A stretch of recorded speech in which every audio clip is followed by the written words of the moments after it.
Here we go. Oh, hey, I think we're live. Hey, everybody.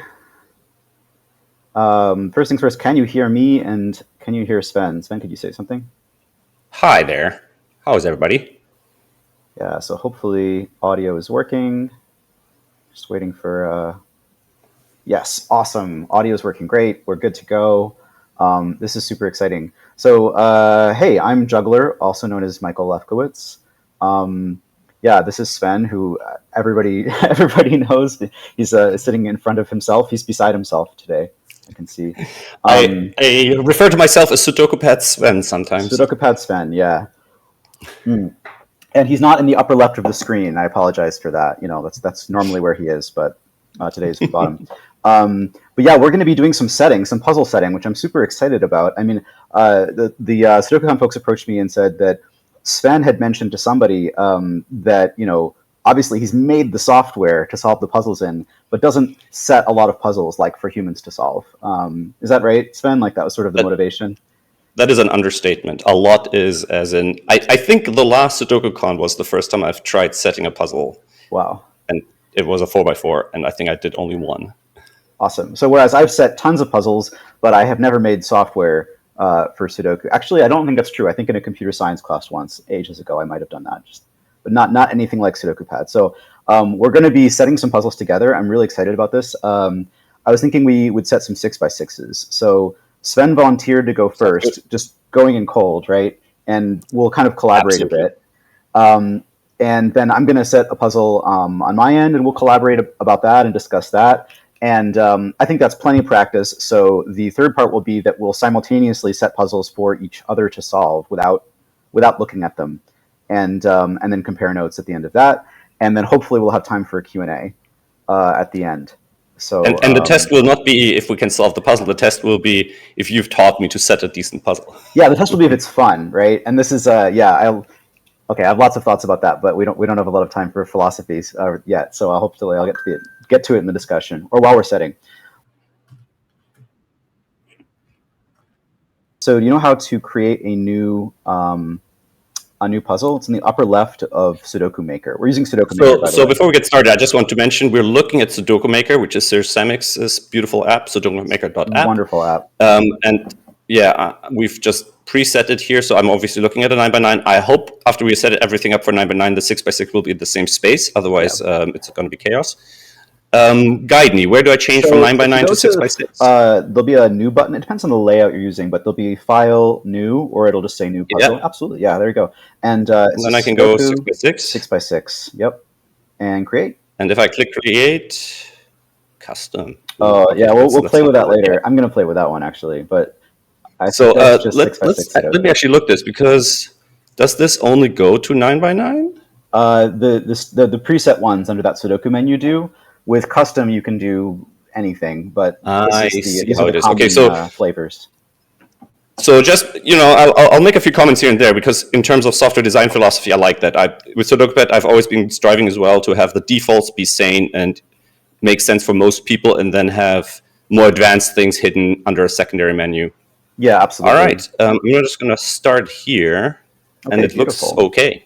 So you had asked me before, like, how do you start? Like, where do you even start when you're setting a puzzle? And I said, I'm not going to answer you because we'll talk about it on the stream. So we're out on the stream, and I'll answer that question. So I think there's a lot of ways to start setting, depending on what your sort of seed idea is.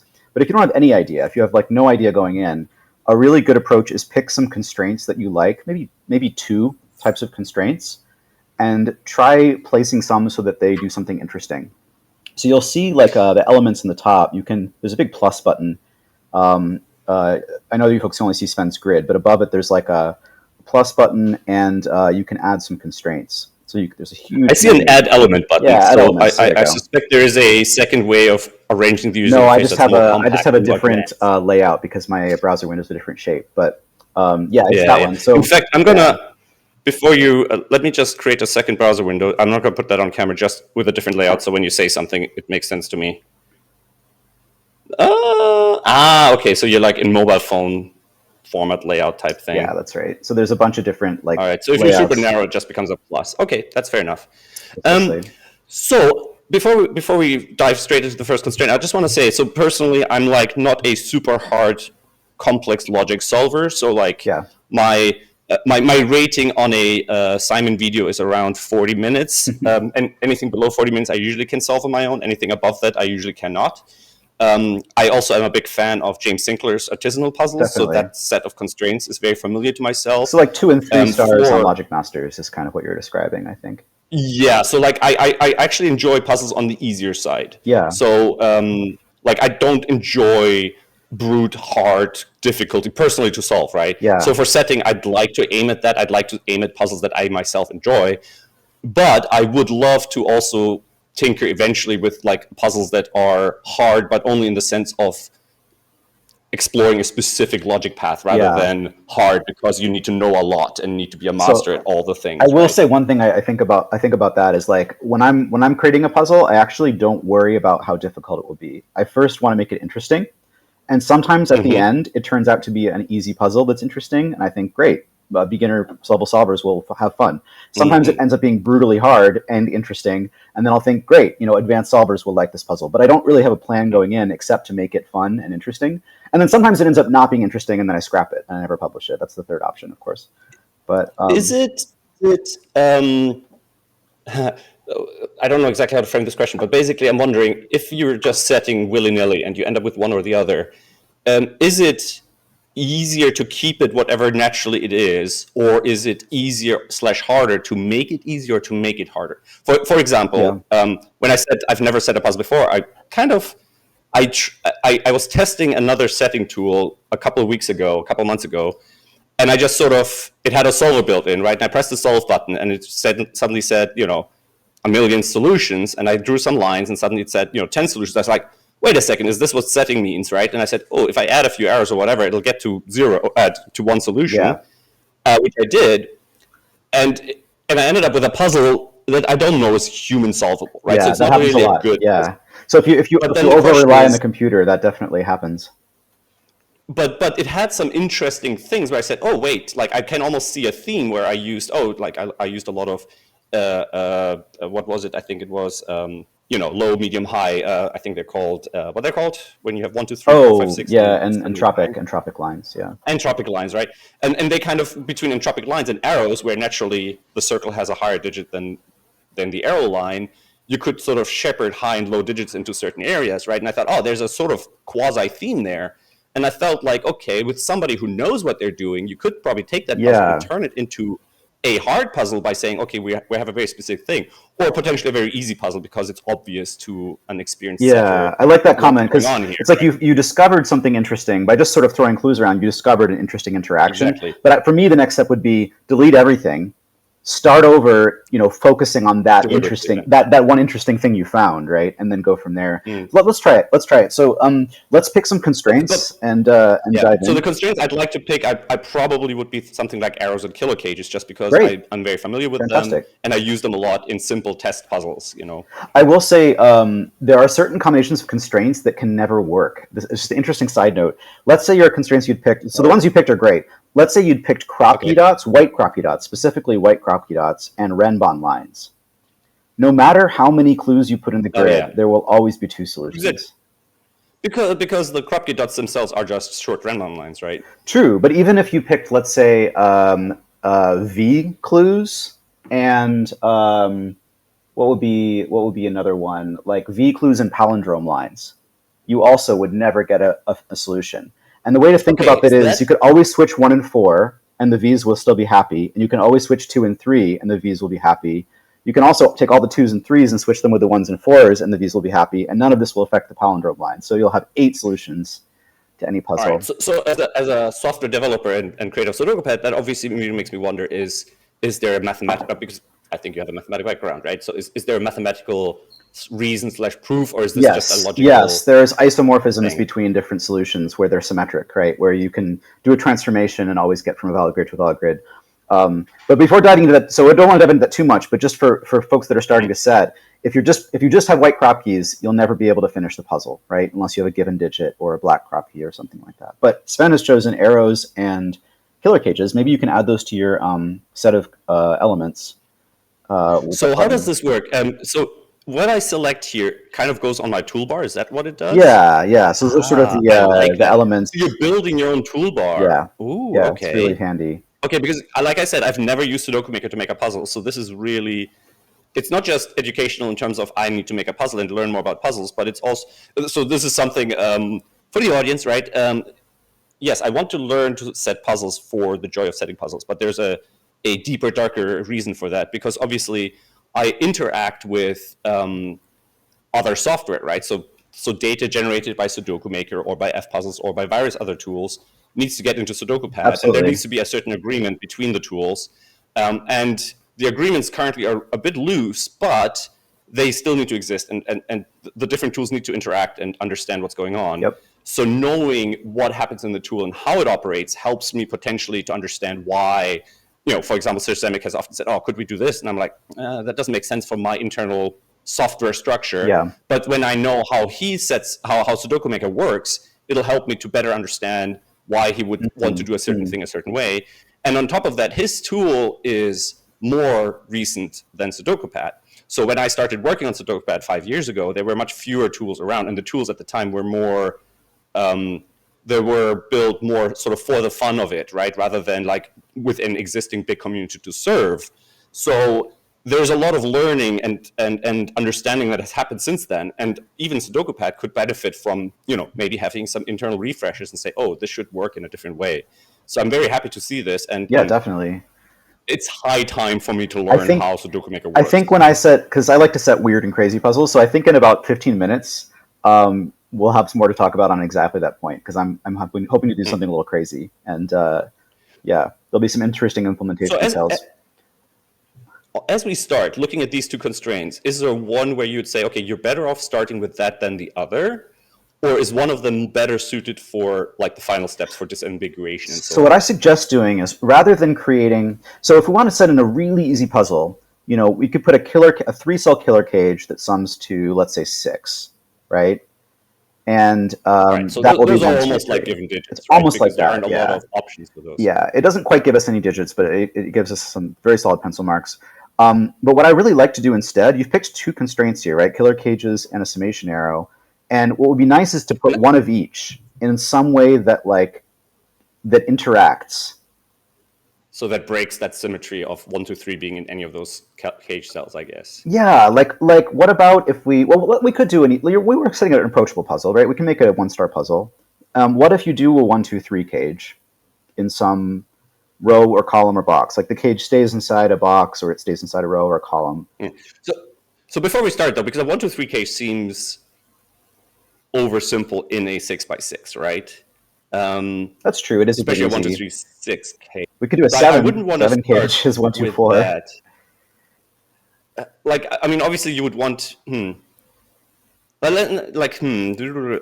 if we put them in a line, because we're basically creating banding, right? We're saying, okay, let's say if we put it in a line here, that's 1, 2, 3, then we'd have 1, 2, 3 here, then we'd have 4, 5, 6. Yeah. Okay, I can delete. I'm also getting my hands around the mechanics of how the interface works. Let's just try something. And if it's too easy, that's okay. But what if you do put that 1, 2, 3 cage in the first row where you had it a second ago? Let's and just do that to give it a shot. Yeah, and make it add to 6, right? So that you type a 6 just on the keyboard while it's selected. So that if I add 6 backspace removes it. Mm-hmm. If 2 digits, okay, but it won't let me 6 and something else. So it has certain constraints. Oh, and if I delete again, okay, so it knows what the maximum is of a 3-cell. So 4, 5, 6, it'll be 15, right? Yeah, so that's right. 1, 5. And these are, you'll notice this constraint, this element is called killer cages, and so it's actually going to enforce all of that. But there is another element you could add called cosmetic cages, which just has no logic attached. It will just be visual. It will have no logic enforced in Sudoku Maker, right? It does let me put in a 21 though. That is odd. I guess because maybe for non-unique. We're in a 6x6. Maybe that was implemented with digits 1 to 9 in mind. But anyway.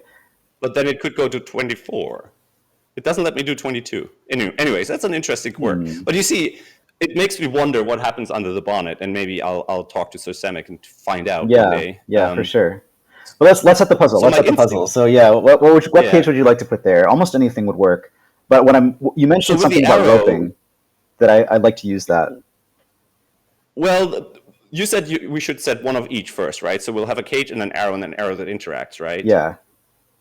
So I'm thinking if we put the arrow partially overlapping the cage, i.e. put the circle in the cage and one of its cells in the cage, then we already know we have a greater and less than interaction between those two cells within the cage. So the cage is partially ambiguated. Yeah. And by adding a second cell to the arrow, that cell has to be a 1 or a 2. I'll do you one better. So, example, rather than putting the circle of the arrow, let's say, in the cage, notice that in row 2, the last 3 cells of row 2 are also the same cage, right? Those are virtually a 6 cage. Yeah. So what if instead of having the arrow overlap the cage, which is sort of obvious, we had the bulb of the arrow, like the circle of the arrow, in the 3 cells on the right side?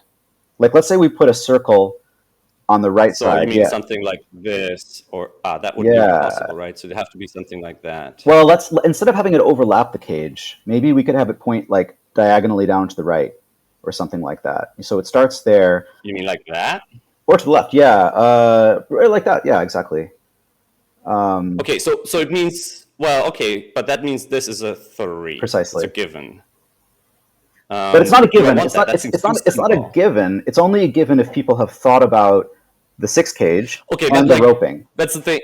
Yeah. So in my own sort of logic solving thing, this sort of like basically what you can determine without pencil marks on an empty board, those I personally consider giving, right? Like, I know it's not a given, right? But and you need to know what the cage and the arrow means, right?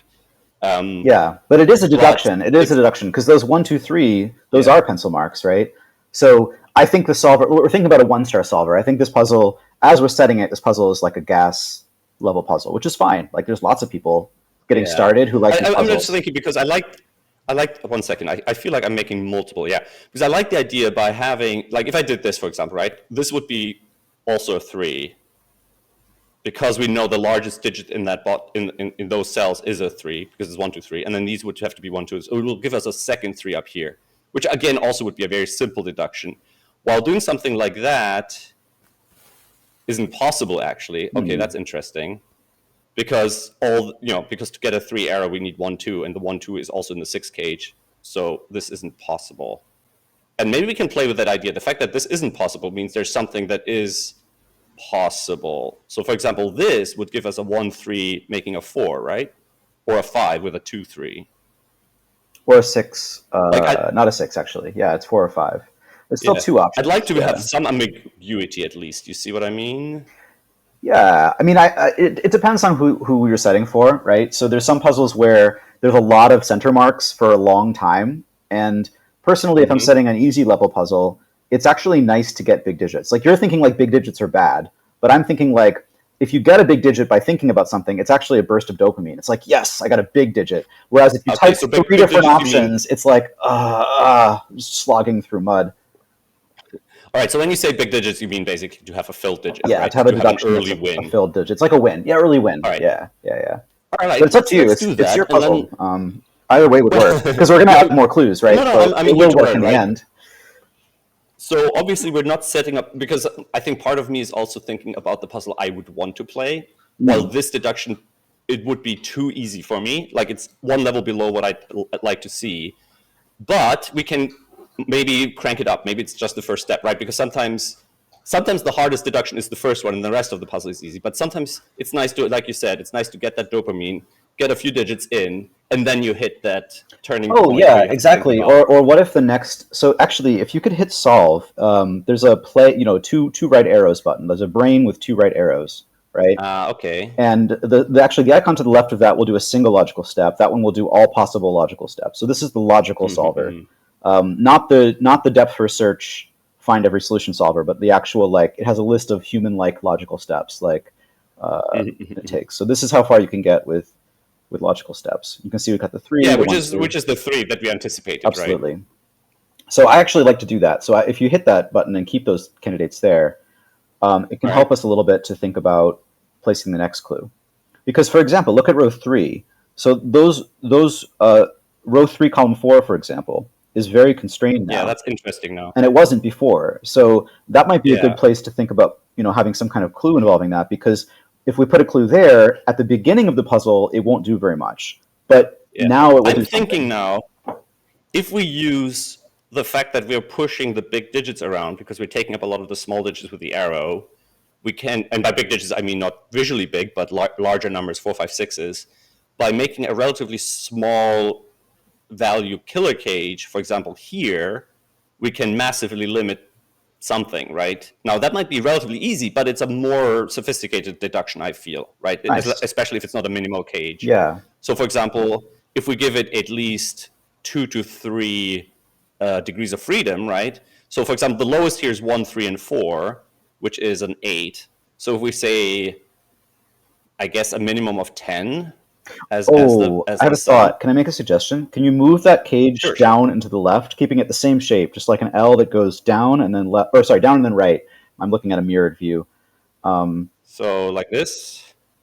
Oh, sorry, no, down to the left. I'm not looking at a mirrored view. Sorry. So like this? Yeah, because look at that. 2 of those cells have been pushed up by our previous deductions, right? So now we're looking at a minimum of 8.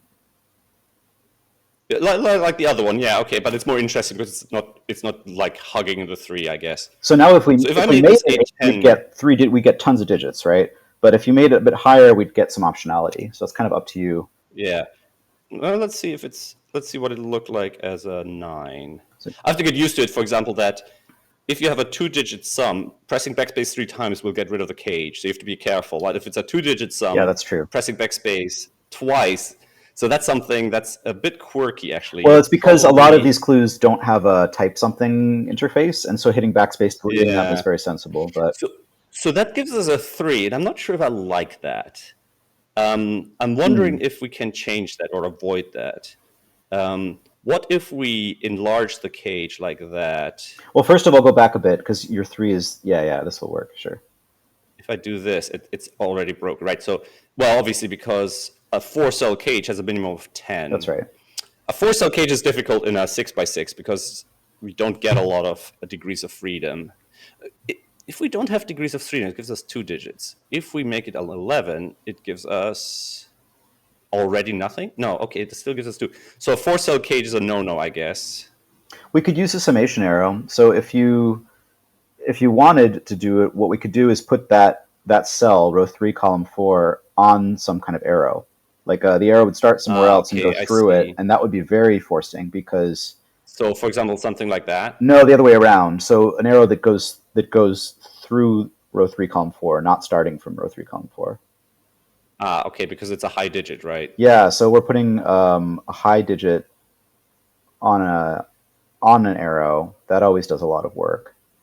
In fact, the one you just drew would be broken because it would sum to at least 7. Exactly, because this is a 3, right? But if we did something like this, but it's I don't know. That doesn't seem interesting to me. Okay, yeah. Okay, let's think of it from a different perspective, from a different angle, because we've talked about this in the past of like, okay, like I was asking, do you start from a technical perspective, or from a visual, or so from a visual perspective, let's try to balance the thing out, right? So we know that we have constraints, limited digits around column 4 here and in row 5, row 4 and column 4, right? But what can we do to balance things, bringing in the bottom corner a little bit?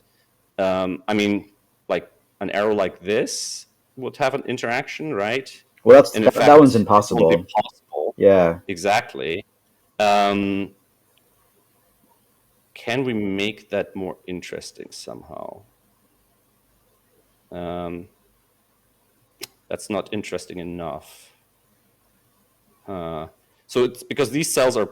So these 2 cells are. Is there a way of highlighting a cell without actually drawing something? No. Click on the arrow. So right now you're in the mode where you're adding arrows. So if you click on the arrow element on the top of your screen. Okay. Yeah. Okay. Thank you. Then all right. Now you're back. So these 2 cells are interesting because they're high, and so is this one. Arrows with high cells means either they're highly constrained or you want to put the bulb on the high cells, I imagine. We talked about high-value cages. Can we overlap? I guess we could overlap a cage like this, and then our minimum goes a bit, well, it's still 8. So if this is a 9 cage, what would that do? It'll still give us the.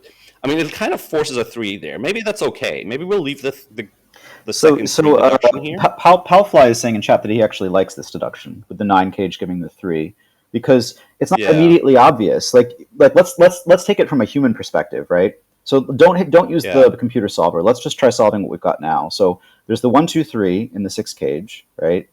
So we can just solve the Sudoku. Let me show you how I would solve this, right? Yeah. So obviously this one, I would do this. But personally, I am also naughty because I do this, right? Sure. Now, I immediately know this can't be a 6. Okay. Right. And I say, okay, so if this is this, that means that pushes this up to 3, 4, 5, 6, because I know that a 2-cell arrow is at least a 3, right? Why? Yes. But now I'll look at this and I say, oh wait, I have a 4, 5, 6 up here. Now that's why personally I don't do 6x6s that much, because they interact with the way because I over pencil mark a little bit. So 6x6s get kind of, you basically have to pencil mark a little bit less to get the same experience, right? But basically from here you get a 3 here, then this is a 1, 2, which pushes 1, 2 out of here, which now makes the minimum of these two a 4, which means this maxes out as a 5. But it also takes 1, 2 out of there, right? Yeah, exactly, because I now notice, oh wait, there's a 1, 2 here. So now the minimum of these two is 4, so that maxes this out to a 5. So now we've got 3, 4, 1 being 8. So these two would be 3 or 4 as a 7, and then this a 1 or 2. So we know there's a 3 in these two because we can have 4 or 5 and a third digit, right? Yeah. Now this can't be a 3. Very nice. I personally would solve with the highlighting on, right? And now because this can't be a 3, these two are minimum of 5, so this becomes a 4, and but now I'm realizing, oh wait, I've corner marked a 3, so this has to be a 3, and that's how I get the 3 basically. Very nice. Yeah, I like that. That's a couple of steps actually in the way I solve, even if you over pencil mark. In fact, over pencil marking makes it slower in this case than if you just logically thought about it, right? So in chat, Skojo suggested that original cage in the upper left, we could make it sum to 8 instead of 6, and it would still maintain the idea, and then we could put pressure on it from below. So Skojo is suggesting a slightly harder version of the same break-in. Which I personally like. Okay, we could try it. We don't have a ton of time, by the way. We've got 5 more minutes to set this puzzle. So it doesn't give us the same digits, obviously, immediately. Oops. So, yeah, I think that would work, but we'd need to rethink the next steps a little bit. And in the interest of time, if we turn this to a 7, because then we'll have the same thing, but with a 4 there, and we're getting 1 less digit. Let's start with the 6 here and make it like, it'll be easy. We're making a gas puzzle, and that's okay. Yeah. Like I think it's more important to make a fun puzzle, and then there will probably be an audience for it, right? You just have to make sure it falls into the right people's hands, and then they're going to have a lot of fun. So I think our next step should be, since we know the next value comes here, I think we should make that part of an arrow tip. So we're pushing a larger arrow, right? Okay. And I think so. Or a bulb, part of the arrow bulb, because it's actually pretty low. But then it's already quote unquote a given, right? Then we'll get just another 1, 2, which I don't think is that exciting. But what I'm thinking is by putting a 3 arrow tip part here, we know that the bulb has to be at least a 4 if it's 2-cell. If it's a 3-cell arrow, we can force a 6, right? So for example, if I did something like this, right? That would force, because that's basically like a 3-cell 6 cage, right? Yeah, I like that. I like that. And another thing that's important to think about is if someone started the puzzle by looking at this clue that you just added, right? Would they? Why didn't we get the 3 this time? Why does it allow a 5 here? That's weird. Is it broken? Because you can't have a 5 here. You can't have a 4 here. Interesting. Is this a solver break? Oh no, there's something else we've done wrong that actually breaks the puzzle. Yeah, it seems like it may be broken. Actually, is the problem. Because I think it'll be this, right? And then this would be 4 or 5. 1, 2, 3 here. 1, 2 here. Yeah, I see. 4, 5, 6. Where's it broken? 6 would have to go here. 4, 5 here. 3, 4, 5 here. 1, 2 here. And then we have a triple 1, 2, 3 here. You see what I mean? Yeah. Oh, interesting. Yeah. Okay. Yeah, that's what's happening. So absolutely. It's column that's 5. good. That's good to know because we're getting to a point where we're already hitting limits, right? What you could do is have it start one to the left from that. So if you had it start in row 4, column 5, and take the same 3 cells, then that would probably be okay. Because it avoids that triple 1, 2. Yeah. Okay, and now we're very close to. We're very close. I think if you had one more cage, maybe we can make a solvable puzzle. Yeah, 1 2-cell cage. So, for example, I don't know, something here. I mean, okay, if we make this a 7 cage, it would be easy. If we make it an 8 cage. Well, we are going to have to resolve the 1s and 2s someday. Yeah. So, if we had a 3 cage somewhere like that. Well, a 3 cage won't resolve the 1s and 2s, right? Because it'll have a 1 and a 2 in it, but we won't know where they go. A 4 cage, or a 5 or 6 cage could help us. We can't do it there, obviously, because we're already using the 1s and 2s. Yeah. So one thing I like to do. So you're emptying the grid, right? But if you instead just hit the back arrow. So let's try to solve everything right now. If you add a clue and you don't like it, you can always click that back arrow next to the number pad, and you can do it as many times as you like, just like in Sudokupad. And that way you can keep your pencil marks from before. Yeah. I see. So I can do this, and then, yeah. All right. I think it might be ambitious to try to resolve it with one more clue here. Sure. Unless it's like super obvious. But I like the challenge. Like, could we resolve, like, what is a good way of resolving the 1 2s? Well, can you put the pencil marks back? I think it will help us see what our options are. Yeah, this is going to be easier. Yeah, so like if we find a 3 near a 1 somewhere, right? So for example, if we put a 4 cage column here. 6. Or well, that's sort of overlapping the arrow. What about in column 6? Is that instead? A no-no? Well, I just think it might let people skip. If you go back instead of deleting everything, we'll be able to see the options. No, it's okay. It's okay. And like maybe. I'm learning. Yeah, that's what the stream is for, actually. Maybe like high up in column 6, like in rows 2 and 3, there's a 3 and a 1. Rows 2 and 3. 2 and 3, so kind of crossing. Maybe in column 6 or column or column 5 could work. That'll be very forcing. No. But it's not enough. Yeah, we may need 2 more clues. I'm curious, but though, do we, right? Like, there's other options. Like if we do a Well, here's how we can think about it. The 4s and 5s are all deadly patterns, right? So nothing is telling us where the 4s versus the 5s go, and nothing's telling us where the 1s and 2s go. So we need something that crosses the high-low barrier, like something like a 6. Here we go. The top of the top right-hand corner of the grid. What about a 2-cell 5 cage? So 2-cell 5 cage. Because we don't have 3s, right? So we're forcing a 1-4. And that'll help us resolve the 1s and 2s, and help us resolve the 4s versus the 5s. So that does a lot of damage. Okay. So is this, for example, a legitimate technique to just trial and error it? Like, okay, let's try it here. Oh, yeah, no, I like that one actually. That one I would leave it there, right? Because we're gonna probably add one more clue, regardless. But it would be interesting to see if we could solve it from here with just 1 cage. I don't know if it's possible. I think I can prove that it's impossible, but not in the next 30 seconds. All right. So I guess there's a correlation between solving and setting skills as well, and like if I was better at it and more practice, somebody smarter than me could probably look at it as a whole and have a concept of what kind of clues to put where and what they do, right? Yeah. There's actually an amazing idea from chat for SudokuCon, which is that there could be a game where like there's a grid that's not unique, it has some clues but isn't unique, and the goal is to find one more clue that makes it unique. I really love that idea. We should totally do that at SudokuCon. But for now, let's. Arrows, for example,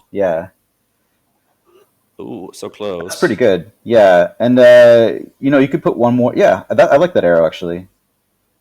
But I don't want to have too many clues because then it just looks too busy. So if we could do it with fewer clues, like if we could do it with one more clue, I'm doing the thing again. That's kind of, I think, what I'd like to see. Yeah, I see. One more clue. Yeah, I agree with that. So let's find a good arrow to place. Let's find the final clue. Where is the killer arrow that's going to make everything great. I think. I mean, we have like high and lows, like the 4/5s, the 1/2s, right? And ideally, it wouldn't be interacting with an existing clue, although that's maybe not the worst. Like this would be a 2/4, I guess, which, gets us very close. 5/1, like this. Whoops. 1/5. So we need to interact with the left side of the grid. So we seem to have a 4/5/6 issue on the left side, right? Yeah, that's right. So we'll need some kind of clue that disambiguates those high digits from each other. I think I found something pretty good. So if you're willing to take a suggestion, Sure. let's get rid of that 5 cage in box 2. And instead of that, you have to just get out of that mode and delete it. Yep. Instead of that, let's do a 3-cell arrow that starts in row 4, column 2. Oh, down 1. Down overlapping? Nope, down 1, row 4. And then goes southeast and then southwest. Southeast. East. Oh, no, sorry. Southeast, like diagonally. Okay. Oh, nope. Start over. Like first goes southeast. Oh, like this? Yeah, and then southwest.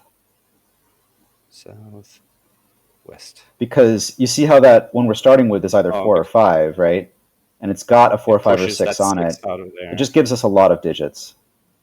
Okay. Because it helps with the Like if we do a 6 cage here now, for example. Oh no, that doesn't do it. Right. So now we've got the 1-2 deadly pattern and the 3-4-6. So we have the same problem as before. Deadly pattern. Yeah, but we have the left half sorted out, right? So, for example, maybe there's a cage in column 6, towards the top of column 6, that will make everybody happy. The return of the 5 cage? Hey, look at that. Mazel tov. All right. This is pretty good. To see if it actually is good, I guess we'll have to try to solve it. Yeah, so we didn't really leave a lot of time for it in the stream, but absolutely. Like when you're setting a puzzle like this, the next step would be export it to Sudokupad, and there's actually a really nice interface for that. So okay, so if I do this, right? Playtest is probably the button. Here. Well, if the grid is full of digits and you hit the playtest button, then it will have an embedded solution already, and that will be nice. If the grid's empty, it won't have an embedded solution in the okay, so file. If I do this... Yeah, and then you hit playtest. Playtest is like the fast version of exporting. It's like the streamlined, all the defaults version of exporting to Sudokupad. And if I now figure out how my... here we go. All right, I'll speed solve it how I would solve this, right? So if I see this, I'll say, okay, that's 1, 2, 3. 1, 2, 3 here. That'll be 1, 2, 3, 4, but it doesn't have a 1 in it. This has to be a 3, so we got a 1, 2 here. So this has to be 1, 4, 2 here. This is a large arrow, so that's 1, 2. That's minimum of 3. That's a minimum of a 1. That's a minimum. It's not though, because at box 2 you have the 1, 2 pair already. Yeah, but I'm solving it, right? So I haven't seen that, right? So yes, okay. So that's how it is, right? I didn't see that. True. I'll probably I might not do this in a what you might call it, in a 6x6, but now I'm okay. Also because I don't have I play this normally with conflict checker on. And change. Why does it? Oh, because it doesn't work on a 6x6. All right, I see. So then I get to here and I say, okay, well, this is 7 minimum, right? So this can only be 1, 2. That's 4 minimum, so that can be a 5.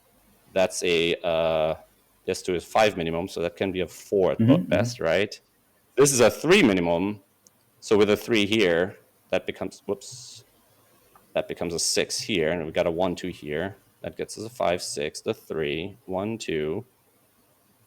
Yeah, this is going really smoothly. Yeah, this is going well. I'm kind of doing this. Now, 1, 2, 3, so this is a 4, 5, or 6. Can't be a 6. So 4, 5. Now, I would probably quick mark it like this, and then immediately I see, that's got to be a 4, and that's a 1, right? And then that gets a 1, 2 here, 3, 2, 1 there. That's a 5 or 6. And then I guess, I see the 9 cage is now determined. That's a 4, so that's got to be a 5. Nice. That's 1 and 4. That gets us 1 here, 3, 4. And for some of the advanced setters, solving it with a conflict checker like that probably seems silly. But that's how I play, right? And I also leave the conflict checker on, because usually in the variant puzzles I'm doing, the fun steps that I enjoy are not steps like, oh, there's already a 5 in that box. That's not what I'm there for, right? If I cheat on there's already a 5 in that box, I don't feel like I've robbed myself of any pleasure. And for me, it's also, I don't enjoy, like I'm quite clumsy, so I mistype digits. So I don't enjoy trying to figure out if I had a logic mistake or if I just mistyped a digit like 10 moves ago, right? Like that's not fun for me. So that was good. And I'm not, that was a very smooth solve. I thought that actually went well. It's not as simplistically easy. I mean, it is easy, right? It's but it's not like, puzzle. Oh, you're just typing in the digits without any pencil marking. Like I would actually feel that I need to pencil mark things. And if somebody is new to Sudoku, if somebody's new to Sudoku, or they've watched a couple of videos of people solving Sudoku and they want to try it themselves, this would be an excellent puzzle for that kind of person, right? So that's what I was saying earlier about, first try to make some interesting puzzle with some interesting ideas, and then if it turns out being very easy, great, there's a whole bunch of people that will like it. And if it turns out to be very hard, great, there's a different bunch of people that you can send it to, right? So I don't worry too much about that going in. So what I do like about this compared to 6x6s that I don't enjoy is that, and I think now I'm back on Sudoku Maker, because a lot of 6x6s would sort of gimp the constraints, so they wouldn't use 3-cell arrows. They wouldn't use high-value larger cages generally. Yeah. Like, there'll be a lot of 2-cell cages and 2-cell arrows. It's almost like everything is shrunk, right? And I like the interaction of having sort of quote-unquote more grown-up constraints in a limited environment where you then have to remember, oh yeah, wait, I don't have the high digit. To be honest, a lot of interesting 6x6s personally are the ones where you say, oh yeah, wait, I don't have 7, 8, 9 available. Okay, so that's a segue. I'm going to use that. So we're running a little behind schedule. I have 10 minutes to create a puzzle, which I think I can absolutely do. But I am going to use the idea that you just said, because in the previous stream, in this live stream, Ranks was saying, like, no one uses pill arrows. And you're saying that there's no 7s, 8s, and 9s in 6x6 puzzles. And that gives me some ideas. Okay, so I'm gonna start setting. So rather, I know I'll follow along. Set a 6x6, but I'm actually going to use this custom interface because I'm going to kind of set a 6x6, but I'm going to mess it up a little bit because I like to be devious and weird. Right. So here's slow enough that I can see what you're doing because I'm learning. Right. Okay. So I've created a custom puzzle, and the Sudoku puzzles they always have like regions. And they always have rows and columns have to be unique. So that's just there by default. But when you create a custom puzzle, those aren't there by default because the puzzle could literally be anything. It's not even a Sudoku necessarily. So I'm gonna add in regions because I do want regions actually, but I'm not gonna place them in a slightly weird place because I like being weird. So I'm gonna put them here, and this is gonna lead to some I can stuff. Just do this. I'll just copy what you're doing for now, just so I learn the mechanics of the tool. Yeah, so I made a 6x7 grid when I created a new puzzle. So my grid's a little bit different shape. I think you could just wrap it around like this as well and split the 6. Not quite. Not quite, I think, because the columns will interact in a different way, right? There are cells that will see each other. You're trying to be fancy. I see how it is. So I'm going to go ahead and I'm not sure you'll be able to replicate all this stuff because I need to do it really quickly. But what I am going to do in my grid is I'm going to create some artificial rows and columns because I don't want to just say rows and columns can't have repeats because there's some cells that are outside the grid, and I don't actually want the computer solver or Sudokupad to enforce repeats about these 6 cells. So are you doing them just with regular cages? These are just regular. These are killer cages. Yeah. All right. There is a rule called like rows and columns, like don't repeat in rows and columns. I'm not seeing it right now, but I'm going to use killer cages. I'm going to use killer cages. As a side note, Sudokupad internally just creates killer cages, invisible killer cages, rows and columns for the content. Yeah, I actually knew that. That's a really funny like implementation detail. So I'm going to create another killer cage constraint, and I'm going to make these horizontal 6-cell killer cages here. And now the computer solver, as well as Sudokupad, because these are going to be in the puzzle, will How do you do the enforce. overlaps? I've created 2 different cage elements. So I've created 2 killer cage elements, not just one. But how? I just made a new element. So the you can add as many elements as you like, and they can be the same flavor of element if you want. Oh, you can do a second killer cage tool. Yeah, often in my puzzles, I have, for some of the cosmetic ones, I'll have like 15 or 20 of the same type of element. Yeah. I don't even understand how and why that works. So I have to look into that. Yeah. Interesting. So now I'm going to make my cages invisible because I don't want them to actually appear on the screen. So you can change the color of the cages, and I'm just going to make them fully transparent. So now I have transparent cages in here, and you'll notice that if I use the computer solver and I put a 1 here, it will take 1s out of all of these cells and all of these cells and both of these cells, because this is a region and these are killer cages. Can you, okay, so I can do Control A, and then I can edit appearance, right? And then I can do this, and text color this as well. Yeah, it's a little, and that should do it, right? It's the sort of paintbrush icon. Yeah. Because one of the things that Sudokupad has internally is it has a cage style feature, but I don't think it's fully exposed, and that's something that's on my to-do list, because row and column cages have a specific style, and they're obviously invisible. And having invisibly but drawn elements is obviously much harder and more, for performance and so on, than if you literally have cages that aren't rendered. These are rendered. They're just rendered with a color that is fully transparent, so it ends up being fine. Yeah, that's what I'm saying. Which isn't how it should be done, right? It should be done as a cage that is styled in a way that doesn't have a line element at all, right? It comes from the human solver's perspective. It all looks very similar. It doesn't matter.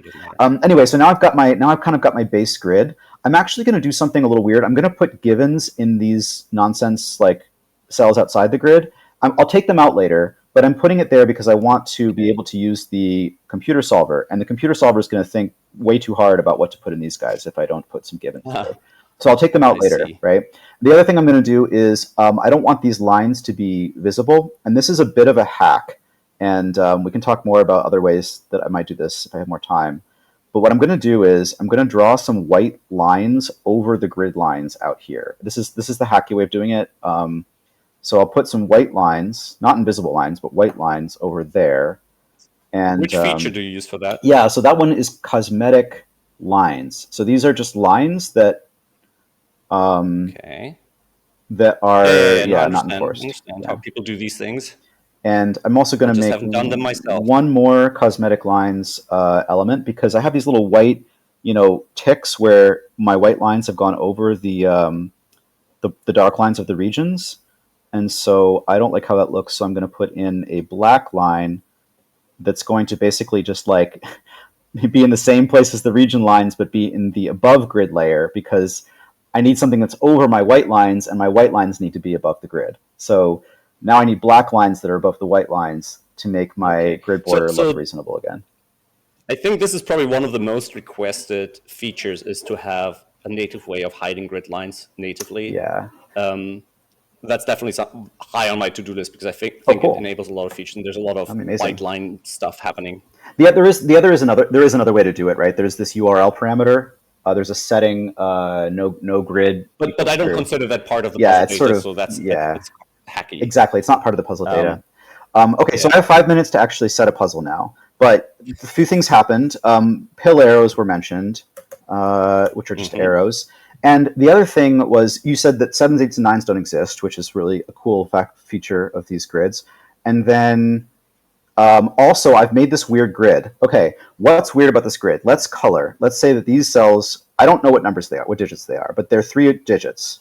Let's say that those are the yellow digits and these are the green digits, right? So then these are yellow, but then these are green, but then these are yellow, but then these are green. These are yellow, these are green, these are green, these are green. We're going to get this bizarre roping that's like even more powerful than the normal roping in a 6x6, where now I know that these 3 digits are the same as these 3 digits, are the same as these 3 digits, are the same. Isn't that strange? So yeah, like I'm naughty and I made this weird grid, and now it has this interesting property, and now I want to use that property somehow. So maybe we can use it. So I think what I want to do is I want to put in a pill arrow.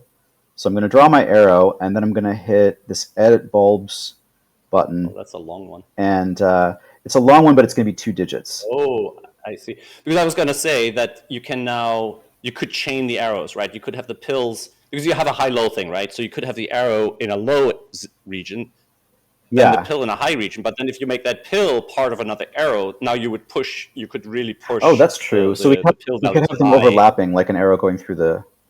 Yeah, like a chain of arrows, right? Where the top sum needs to be 5, 6. I've seen some puzzles like that. Yeah, it becomes like sort of one long arrow because it has overlapping ones. Yeah, I like that idea. I have seen that one before. But what I like about this is, look at this. This is whatever this sums to, the yellows, is the same as what these sum to. How do I do the pill? So if I make this arrow, right? Yeah.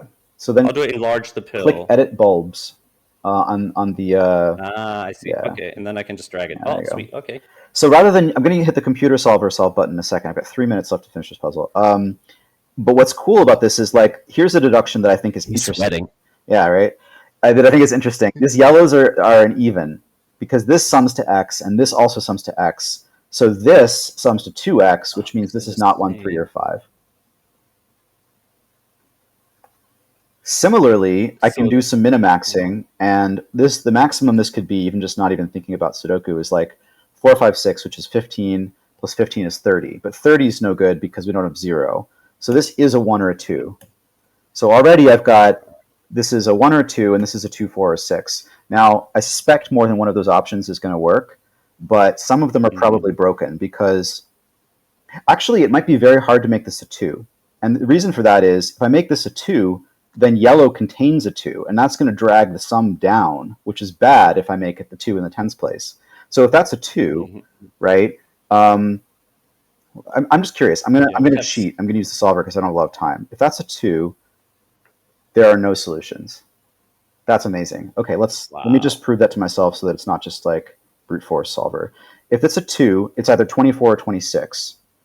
So this you need to sum to half of 24, half of 26, it would need to sum to 7 or 8. With a 2, 4 digits with 5. 22 plus 4, this would need to sum to 7, but it wouldn't have a 4 in it because 4 would be green. That's why 24 doesn't work.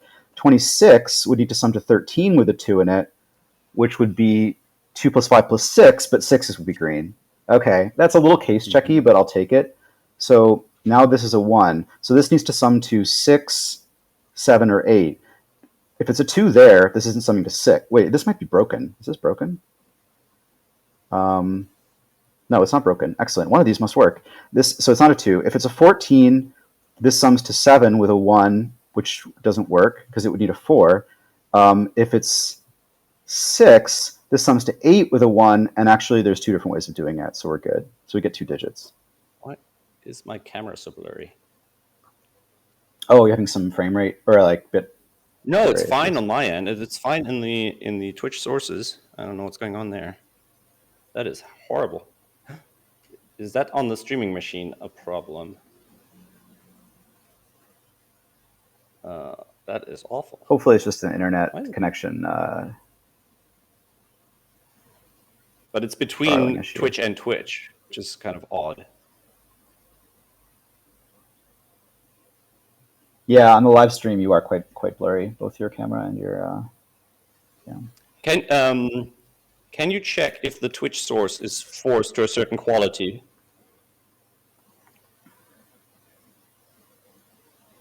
Also, yeah, I should say good morning to everybody in Europe and in the UK, and if you're in the United States, why are you still awake? It's insanely late, but thank you for joining us. Good morning, Sudoku Nation. I think Australia's, New Zealand, and Asia are the only places where people are up at a reasonable hour. I don't think there's anything I can do.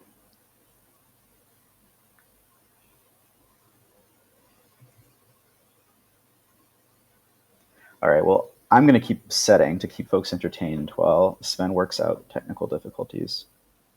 I'm going to try to only use arrows because I like puzzles with just one constraint. What if I put an arrow there and it's short? If it's pretty short, surely that would have to be a 2. Like if I use fewer than 6 cells, this is just going to be a 2. So I'm going to say, I'll make an arrow. I don't know where it goes yet. and it's going to be 23, 24, 25. Maybe I can like minimize it, minimax it. So like the max of the stem is 23 and the minimum of this is 23. That would be nice. Maybe like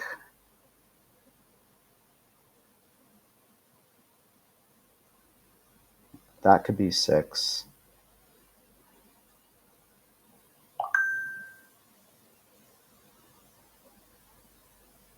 Oh, of course. These sum to 8 and contain a 1.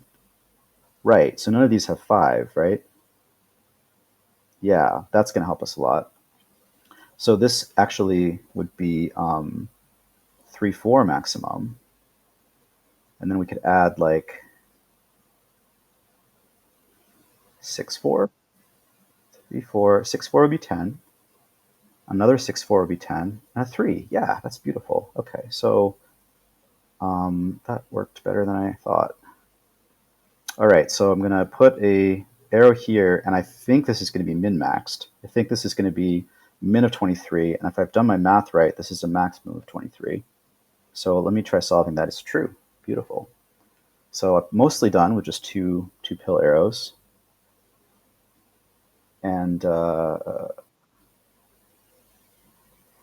lost. Oh, Sven's back. Hey, looking good. Is it better? It's still blurry. A little bit, yeah, but I think you're visible. Maybe we can get even clearer. I don't know why it's complaining.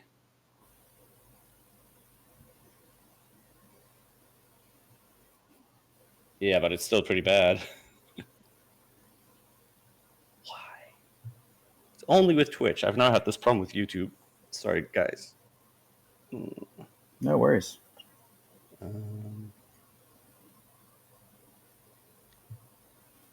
Don't know what I can do to fix this. That's going to be 5, right? Which is the same feed, so it's very strange that they would be different quality.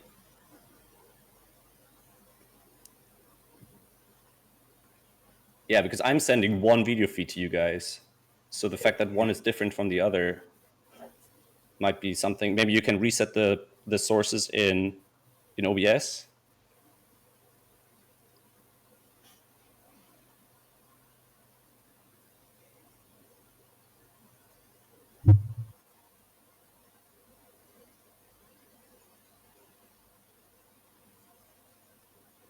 Well, the good news is that I have a working 6x6 puzzle with just 3 arrows. Fulfilled my dream of having very long arrows, I see. Yeah, they're 2-digit arrows, right? It's what Ranks mentioned in the last stream, that no one uses these pill arrows.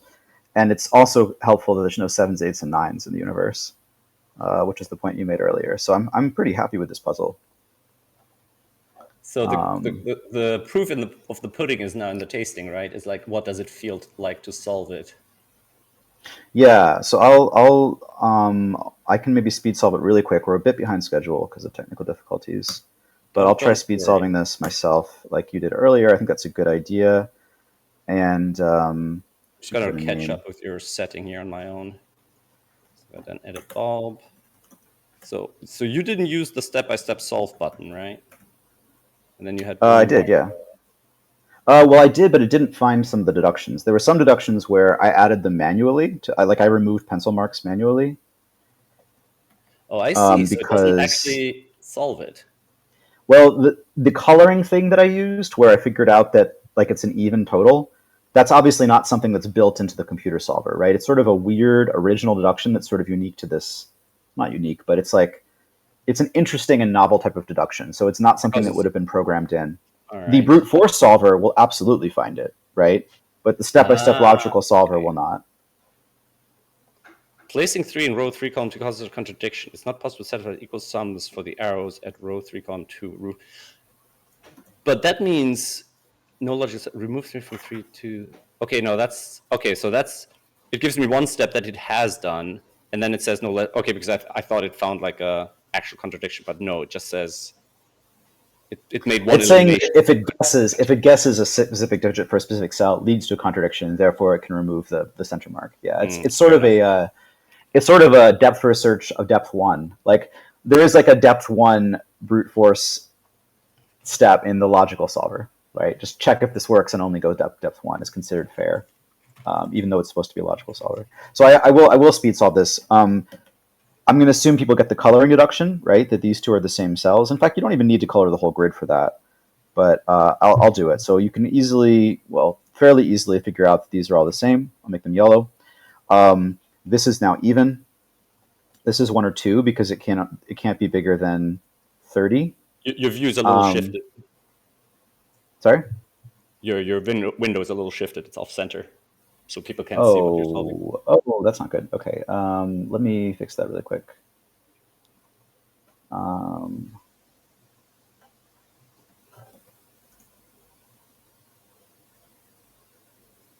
switching over to Sudokupad so I can see if I can solve it with you.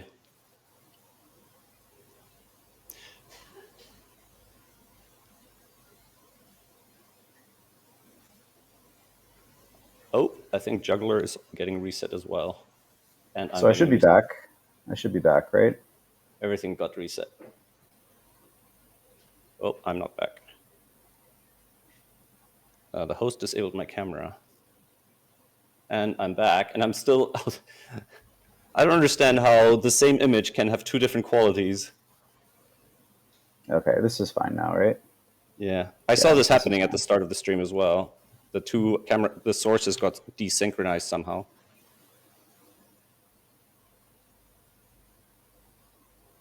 Okay, this should be all right. Let me just finish solving this. This is not 2 because of the complicated reasons we talked about before. I'm not going to go over them again. It's not 12 because this can't be 6 if that's 2. It's not 14 because this can't be 7 if that's 4, so it is 16. These sum to 8 with a 1, so it's either 1, 3, 4 or 1, 2, 5. This clearly can't sum to more than 30, so it starts with a 2. We've got now a 2 in yellow, or sorry, no, a 2 in white, which means 2 comes out of here, which also means that 5 comes out of here. So now we've got our rope in. We've got 6, 2, and 5 in white, which actually is fully resolved up here, which is great. And we've got 1, 3, 4 in here. Okay, so 23 or 24. Likewise, these are all 1, 3, 4. These are all 2, 6, 5. Clearly that's not a 2. It's a 5 or a 6 and contains a 1. Actually, it's already just a 5. Wow, that's pretty cool. So I'll do this one a little bit earlier. That's a 3. These are not 5s. And now this one I think is min-maxed, right? So 3, 4. So if that's a 4 and that's a 6, that's 10. If that's a 6 with a 4 somewhere here, that's 10, and a 3. So there's 3, there's 4, there's 6, there's 4, there's 3, 4, 1, 3, 4, 3, 1, 2, 5, etc. by Sudoku. I'm not going to bother finishing it. Yeah. I haven't really been following along because I was dealing with the text. So you could actually use this puzzle for our simultaneous setting if you want, and maybe just refine it a little bit. Then we can make that part of it. I'm actually pretty happy with it. I can speed set another puzzle for sure. Maybe we'll change that part to something else. Maybe I can just. I think me solving this would be interesting enough for me personally because I haven't looked at it yet, basically. Okay, yeah. And maybe we can just set one other puzzle for me because I feel like I have a lot more to learn. Yeah, absolutely. Do you want to solve this now? I think that would take a chunk of time, or you can just set another puzzle. I'd love to see you set another puzzle, actually. Yeah. I think I should solve this as our simultaneous solving segment. Okay, sounds good. So let me send you a link to it. I'll do that right now. I set it along with you, so I have a copy running here. So I think it should be the same if I can. Yeah. Yeah, that looks great, actually. I'm curious. Do you think it's possible to set a puzzle that is also interesting to solve for yourself, or do you think by knowing I have a terrible memory? No, I have a terrible memory. So the next day I'll have forgotten half of the steps sometimes. So because, for example, I had an experience where Mark of CTC fame, he set some puzzles for the Sudokupad mobile apps. And they're a weird level of difficulty where you probably wouldn't find them super difficult, but some of them have a strange step, which I personally find difficult. So I'm thinking they're just going into a technique that doesn't come naturally to me. And I think I've solved those puzzles a million times for testing, right? I've solved them over and over and over. But there are some of them where even after probably having solved them 20, 30, 40 times, I actually have to remember what the trick is, or I'll get stuck again, right? So even having solved that puzzle many times where I should have memorized the solution, I find it interesting that there are steps like that where eventually I say, oh, wait, it's something about 7 and 8, and it's something in box 2 and 5 or 6 or something, and then I'll find it, right?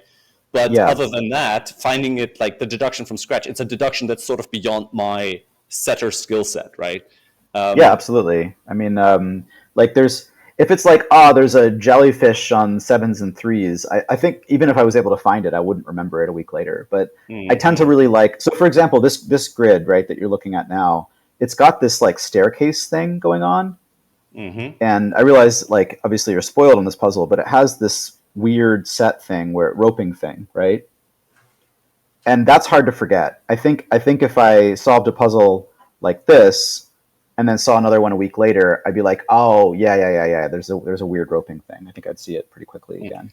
Quick technical question. So you would, for generating the test puzzle here, I'm just looking at it. So I would use the brute force solver, then go back to given digits, remove the ones, and then so click share. I can play test. So click share. So don't second. click It says the grid is incomplete. So will it, therefore, no, it won't. Will be embedded? This won't work. This will not work. Okay, so how do I create a click share? Click share. And now there's an option at the bottom underneath the picture of the grid that says include. Use currently filled and values as the solution anyways. Yeah. Okay, so that feels a bit like a extra step. Yes, the reason is that this is a weird puzzle. Most puzzles are finished when every cell has a digit, and I've created a bizarre one-off puzzle that has empty cells in it from the perspective of the software. So normally if somebody's left cell is empty, they've just made a mistake, and Sudoku Maker is trying to warn them, like, hey, you haven't finished setting this yet. I'm actually done setting and there's empty cells. So this is a weird edge case, and that's why there's a checkbox for it. Yeah, I just tested because I have a little button for entering the solution that's provided with the puzzle, and that works fine with this. So it does provide the right solution text there from the tool side. Okay, that's great. All right, that's interesting, because there are also things like that where I can say, oh, maybe we can streamline these. Maybe we can suggest a way of making that easier from both ends. Sweet. All right. So maybe we have time for maybe a more specific lesson instead of doing the simultaneous setting challenge. Yeah, sure. Do you want to make something else, and we can kind of talk about setting philosophy? I guess we'll do another 6x6 just for the time constraints. That's probably a good idea. Within some sort of time budget. I'll go with the regular 6x6. I think or I can also set one if you prefer. Either way is good. Well, what do you think? Okay, so how do you think it's better? I mean, obviously, practice makes perfect, right? So ultimately, I'll have to go and try things. But right now, what do you think is interesting for me to learn? Because you saw before, like part of my problem is that I've known too much, right? So it makes me very opinionated. So it makes it harder, I think, for me to learn things about setting, right? Because I'll feel like I know things when I don't know them from the perspective of a setter, right? So I'll say, oh, I want this as a solver, or I've seen a setter do this, right? Yeah. Which doesn't mean anything for how I should be setting puzzles, because I don't know why a setter uses these techniques or features. Well, I think that's good. I mean, you know what experience you're trying to create, which is actually a good thing. It's just a question of like pulling it off, right? Like, but it's absolutely a great idea to think like what will the solver enjoy? Like, how are they going to feel about this? That's an absolutely great way of thinking about it. And then it's just a matter of making it happen. Before we started from the beginning, right? We started with the empty grid, and we started saying, okay, what is the first step? So we said, we said, okay, let's put a 6 gauge there. It gives us an early or almost an early digit, etc. And we have that first win. Can you set in reverse as well and say, okay, how I want the final steps to be a smooth resolution, Then I want to Yeah. hit the what you call it, the turning point, the key point, Like a harder break-in, like a break-in that isn't quite break-in, right? collapsed right And can away. you solve in? Can you Yeah. set in reverse, right? Like, can you set first how you want the puzzle to finish, and then, or does that not make sense at all? Do you always I set think how you solve I it? think it's. I'm sure it's possible. It sounds difficult, but possible to me. There might be. Yeah, I never. I guess I have said some puzzles where there is a kind of cool step at the end, but it's All right. much harder, and I don't think I could do it live on stream. Okay, so what I would like to see right now is if you could try it to, instead of setting specific constraints, to kind of first say a beginning, middle, end concept, right? To say, okay, what do we want the break-in to be? Let's say, I don't know, Yeah. we want it to be an interaction between a line and a cage or something, right? How do we want it to finish? Like, almost to make a very simple plan, like a 3-step plan, and then implement it, like as a different kind of setting. Yeah, that sounds order. very difficult. That sounds very difficult. I think some people probably Really? do set that way, but having a plan for how it will end is tricky because what you do at the beginning will mess up your plans, right? So it is good to be flexible, I think. Okay, fair. Well, by But plan, I don't mean yeah, digits. I mean more like, oh, yeah. I wanna use crop key dots to disambiguate, or I want to use less than equal signs, right? Because like we've seen some amazing puzzles where that final, like at the start of the puzzle, you could see that one symbol that you knew was going to disambiguate it, right? And that told you something about how it was getting disambiguated. Because, like you said earlier, there's certain things that don't disambiguate certain other things, right? While certain things do. So it's kind of Right, right. I have an idea. So you gave me an idea. So do you mind if I take the wheel for this one, just in the interest of Sure. time? So we're doing a custom region one again. Yeah, let's do custom 6 and make it 6 by 6, but with the digits 1 to 4, because I have Okay. an idea. But Um, but it does feel like these are more advanced concepts. Like these are not things I would mess with, not knowing much about the well, now setting. before you wouldn't mess with them, but now you're an expert, so Oh yeah, you're allowed that's to. how it works, right? After today, you're going to be like a super user. So actually, you will be able to. So I'm gonna do sort of a similar thing to last time. I'm going to add a regions element, and okay, my idea is, and I don't think I've done this before, is to make 2 4 by 4 grids that share a box. So Okay, I'm so going we're to doing add like a regions mini here. samurai or something. Yeah, it's like a gatai thing.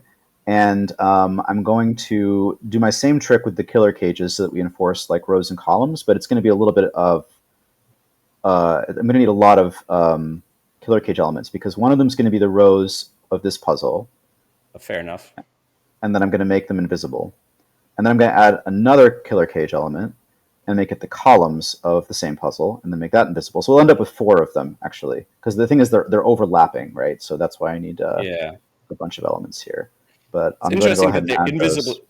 in the tool as well, which makes it probably a little tricky to work with sometimes. Well, when you export it, they're going to look like whatever they look like in the tool, right? So whatever color Yeah, they are in the puzzle file, Sudoku Maker puzzle file is what color they are in the exported puzzle file. So yeah, fair enough. that's why I mean, they're it makes sense in invisible. this case, but in certain other cases, you probably want to leave them visible until the very end, like Yeah, until that's just I before suppose you're that's true. exporting, because otherwise you But might I not. actually don't want to be distracted by them while I'm setting. Yeah, So no, I in this actually case, like. because you're just assuming rows and columns as quote unquote normal for an overlapping grid.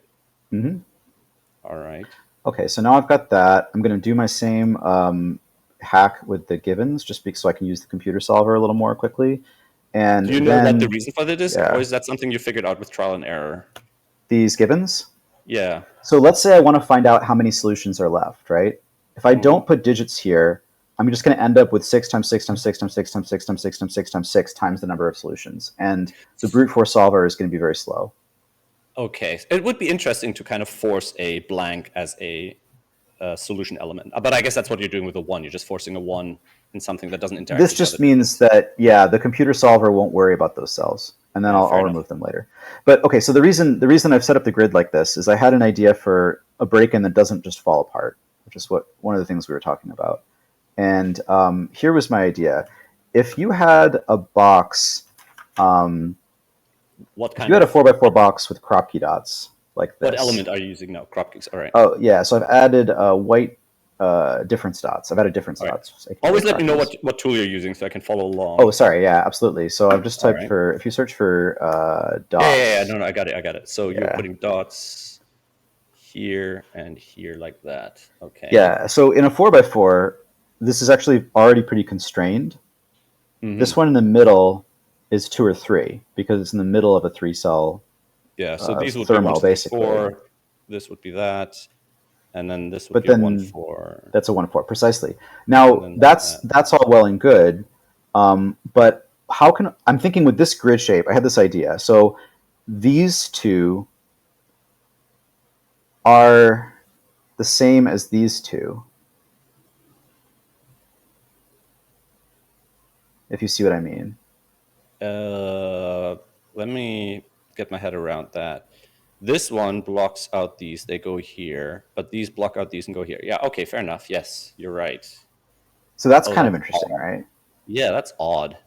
And it feels wrong-ish because you obviously have matching digits in matching rows, right? Well, actually, you know, one thing I would probably do, to be honest, in the final puzzle, this is a bit confusing. So what I would do is I'd make one of the grids red and one of them black, so that people can see that there's 2 different grids. Yeah. So like I would do like that, and then I'm going to create another line thing, but make it black, let's say, and draw it on the other grid like this, but I'll make it smaller. Like I'll make it a thinner line. So I'm going to adjust the line thickness to like 7 or something. So you'll do something like that, and then I'll do. I'm going to be colorful. I'm going to do a blue one, and then make it very nice, half as thick, just even to have it different than yours, so I understand what matters and what is setter's choice. Absolutely. Okay. And there might be other ways to visually present this that are clear too, but this is pretty helpful visually, right? All right. So, and we've got our cages, so it's all being enforced. What I'm noticing is if I put a crop key here, then this is an invisible crop key. Like I get an invisible crop key here, and I get an invisible crop key here. Mm-hmm. Yes, but you don't get an invisible crop key right underneath it because you don't know if you're on up, middle, or low. 1, 2, 2, 3, 3, 4. All right. You can't click them again to delete them like you can with. No, actually, you can click on it and hit delete or backspace. Yeah. You know what? I'm gonna move it down. I'm gonna move it down because I see something that's gonna be fun after that. So if I move it down 1, this is a virtual crop key, right? You can't drag it. Can you actually move it, or do you have to delete it? No, there's no click and drag. Yeah, you have to delete. All right. What if we put a crop key up here in the top right part of the red grid? That's going to create a virtual crop key here by Sudoku, by roping. Yeah. And what's cool about that is we have the same idea we had at the beginning with the 3 crop key chain, but they're invisible. We have 2 invisible crop keys in this box now, and I actually really like that. Like that's a non-trivial break-in, right? Yeah. And you could either make them all quote unquote invisible, or you could have one like you have in the bottom left to sort of hint to the solver what you're doing. Yeah. So I actually like that. I like the idea of keeping this as a hint, right? It's like people will look here first, and then they'll think about how these crop key chains work, and it'll be fresh in their head. They'll be primed, right? Because otherwise, it might be hard to think about it this way. But maybe if they see it. May I make like if you had another crop key here, right? It would complete the chain. It would force it. That's true. So by having a crop key here, where you have an invisible 3x3, you could force the chain, right? You could, but the thing is that's going to let people bypass the thing. Like if you have a crop key here, they could just not think about any of this stuff, and they could use these two to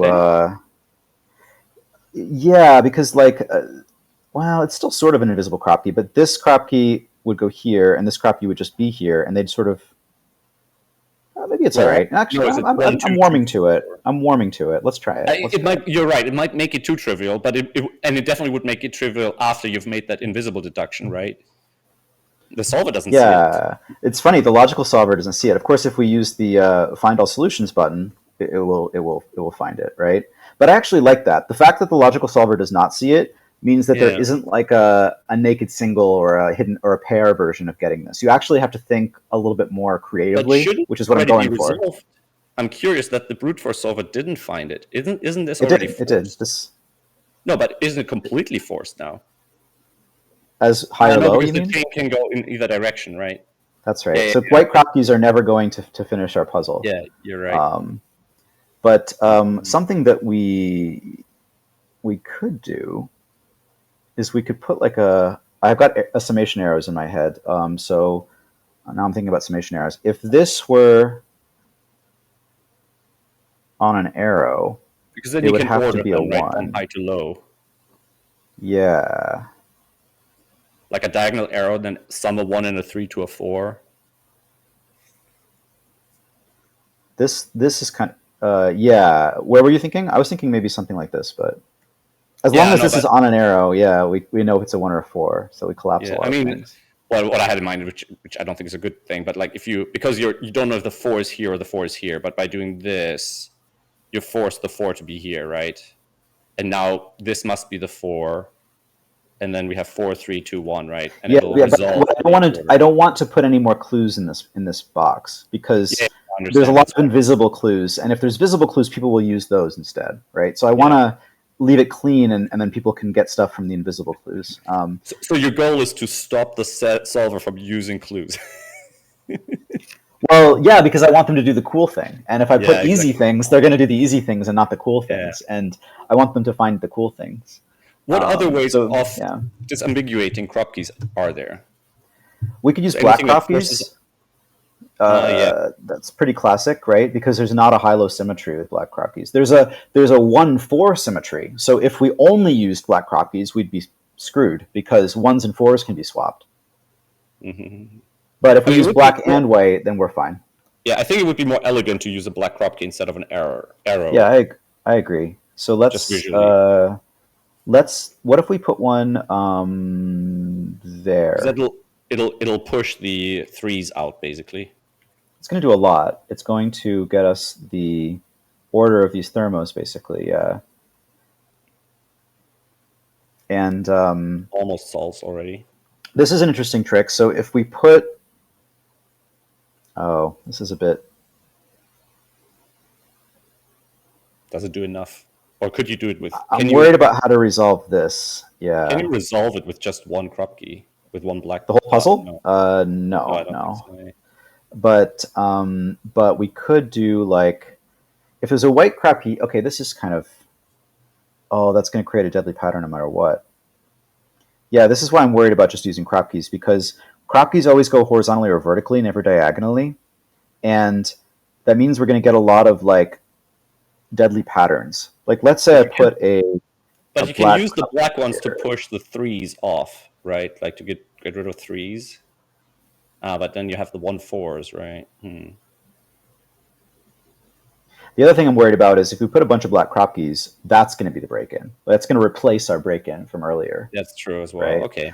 I'm a little worried about black crop keys. I'm gonna reverse course and go back to the arrows idea. Or maybe there's another constraint. Maybe we could use small killer cage. Killer cages are very forcing in a 4x4. Yeah. I mean, there's always given digits. A singular given digit might not be the worst thing in the world, right? It's true. Actually, yeah. Okay, so let's think about that. So what if we sometimes forget about the humble given digit? You know, I always hate using givens. It feels like cheating. I know, but like I think sometimes it's more elegant to have a given digit than to have a kludge, which is obviously a kludge, right? It's true. I don't like adding more rules. So I don't like given digits, but I also don't like adding more rules. So sometimes there's given digits. And it can be a red herring, right? The given digit might, yes, it's the end of the puzzle, but it might trick the solver into thinking it's the beginning of the puzzle. So it might be a little bit of misdirection as well if it's cleverly placed. Yeah, so I think the most clever place is going to be over here in box 1 of the red Sudoku. Because warning, given digits ahead. Yeah.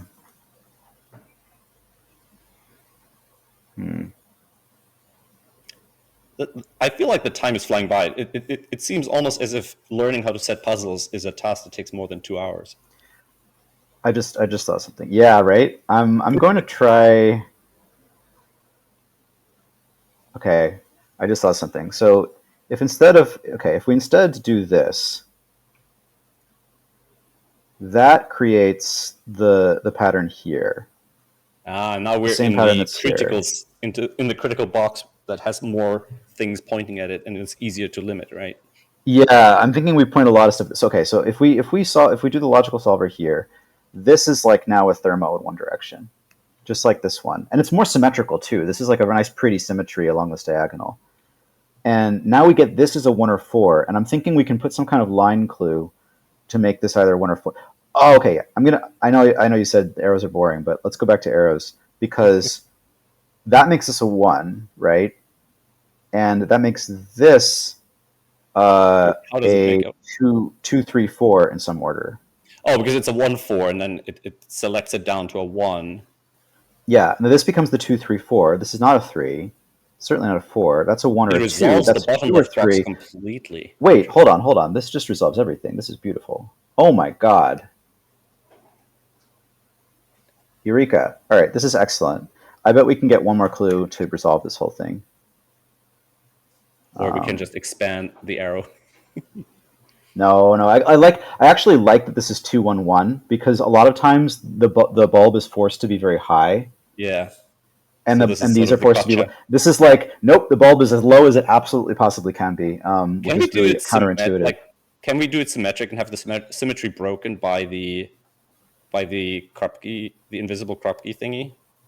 Oh, like this? Well, this one's broken. Oh, wait, this is symmetric. Hold on. I just saw something. What if this 3 is on an arrow? Because we only got this 3 from the other 2 deductions, right? This could have been 2, but now it's 3, so it's being pushed up. So if we put it on an arrow like that, then we get 2 more digits, and I think that's enough to resolve the 1, 2s. It's enough to resolve the 4, 3s. It's enough to resolve the 1, 4s, Yeah, and it's enough to resolve the 2, 3s. This should be done. Hold on, yeah, look at this. Almost any arrow involving that 3 would force the rest. I don't think so. I think it specifically has to be here. Like, let's say that you it can start from the 3 place. as well. Like for example, if you go from the 3 and then you just go 2 cells like that, it also Let's try resolves it. Yeah. Oh, If beautiful. You go from here and you do. If you start with the 3, yeah. But I don't want to start with the 3 because that's going to spoil the game early. Because remember, earlier that cell could have been a 2 or a 3. Fair enough. Yeah.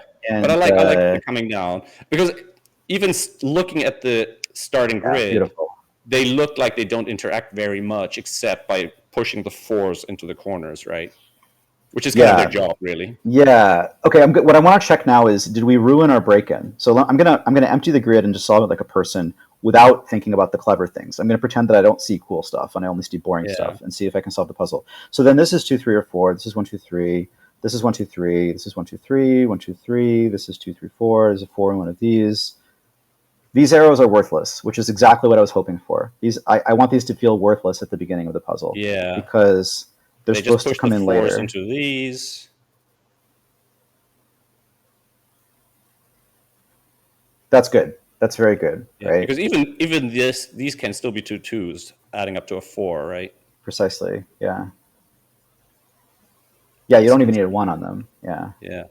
If this is this can't be a 1, because then these 2 would be 2, 3. So that's not a 1. They could be 2, 2. They could be 2, 2. Oh yeah, you're right. Oh, that's so dastardly. This is good. Oh, wow. This is good. So these arrows are very weak. Yeah. Row so you kind of have to see the roping and the hidden triple dot in the central cell that you've created. But it's the question now is the break-in too hard to spot? Yeah. No, I don't think so, because no, it's not because of the thing that you mentioned earlier. This line of white dots draws your eye, right? This also these don't really draw your eye. I admit that, but this does. And then that gets people thinking, right? Like, this is a 2 or 3, this is a 1 or 4. And maybe that will be enough to get people to look at this, right? Yeah, I think at some point you have to notice the roping that you mentioned earlier, the pseudo roping, right? That whatever is in these 2 is going to be in these 2, because for example, it forces that if this is a 3, 4, right, then this would be a 4, this would be a 3, which forces this to be a 1 and this a 4, and then it already breaks, right? So I know some people in chat are yeah. Let's say we didn't notice it. I want to see what happens if we don't find the trick. So if we don't find the trick, let's see. But that's not even the trick, right? I'm literally just looking at this Kropke dot, which, by the way, is different in mine than it is in yours, which is also interesting that it still resolves perfectly fine. Like, it doesn't matter where those dots actually are. Oh, weird. Well, it's not really weird, right? You're just shuffling around where in this 4x4 the invisible ones are. Yeah, but it should matter. I guess that works just as well. Wait, I kind of like it. I kind of like it in the bottom because it creates this symmetry. Like if you tilt your head 45 degrees to the right, it's this beautifully left-right symmetric grid, except for this arrow is pointing to the right. yeah, okay. Um, So the symmetry break is really the arrow, the diagonal arrow going yeah, from that don't because the other arrow is also symmetric across that 45 across the diagonal, right? yeah, that's right. So I think it looks quite That's why pretty. arrows are good because they break symmetries that way. Yeah, I'm very happy with this puzzle. So I think rather than test solving it, which of course, if before I published it, I would want to like ask other people to solve it, right? Yeah. And let me know what they thought about the experience and how they did it. But Maybe you can test solve this one, and I can test solve the other one, and see. So I think the other one is harder than this one, but I'm pretty happy with my own testing of this. So I'd want to get other people's eyes on it. But maybe I'll publish this one later on. How would you judge the difficulty just without actually test solving either one, this versus the other one, versus the pill arrow one? Yeah, so it's a little tricky. The problem is that with these 4x4 puzzles, and this is something I've run into a lot, with these small puzzles, it's possible to solve them without seeing any of the cool stuff. Because you could just try some digits, right? In your head, right? Yeah, you can literally... Or even not in your head, even in Sudokupad. It doesn't take long to do a depth first search of every possibility in a 4x4, or even like this kind of 4x4. And so a problem I've run into with smaller grids is I have this cool idea, and there's a really beautiful, elegant way of solving it with no look ahead, right? And then people will not find the beautiful idea because they can just try shit and the puzzle solves very quickly if they just explore, like pick a digit, do a 10 long deduction chain, and they're like, no, that didn't work, and they pick another digit, didn't work, and then they get the puzzle right, and they think, okay, puzzle's not great, it's fine. And it's a problem with small puzzles, right? That people can bypass your logic by just trying stuff, and but is having seen these things, finding like saying, okay, this is an interesting theme. Now let me inflate everything and make it with 3x3, 1 through 9, or does some of the logic just usually break down and it doesn't work at all? Yeah, that's a good point. So if you have an idea that works well with a 4x4 or 6x6, maybe you could make a 9x9 puzzle that uses the same kinds of logic. I really like that, and that's much harder to brute force, right? Oh, by the way, so Powfly says the most important part is naming our puzzles. So we haven't written the rules. I'm not going to do that for the sake of time, but we should absolutely name these, right? So, but I said it's clearly pill arrows and hidden dots, right? Oh yeah, I think that's how we end up with a lot of puzzles that are named after the constraints they use, which of course makes them less likely to be hidden dots is a spoiler. Hidden dots is a straight up hint. But is it, which right? I like, actually. Does that really help? Depends. Some people will get the hint, I think. Yeah, but I think you also need to be careful that you're not setting puzzle, like you don't have to worry about the 3 people. Like you should think about the 99%, right? Like that's one thing I've noticed as purveyor of Sudokupad is that the setters often say, oh, I know one guy who will see the thing and therefore I have to do it differently. And I'm like, don't worry about that one guy, worry about all the other people that will enjoy your puzzle, right? But having a hint in the title is sort of like it's an optional hint, right? If you don't see the hint, it's okay to not get a hint. Yeah. But I actually did a lot. I like my puzzles, the title just to have like some kind of thematic tie-in, or sometimes even straight up be a hint if you're looking carefully enough at them. Have you ever done a puzzle where the title hint was necessary to solve it? Oh man, like as if it was a constraint that if it's missing, you can't solve it. Not necessary. I did not do one where it was necessary.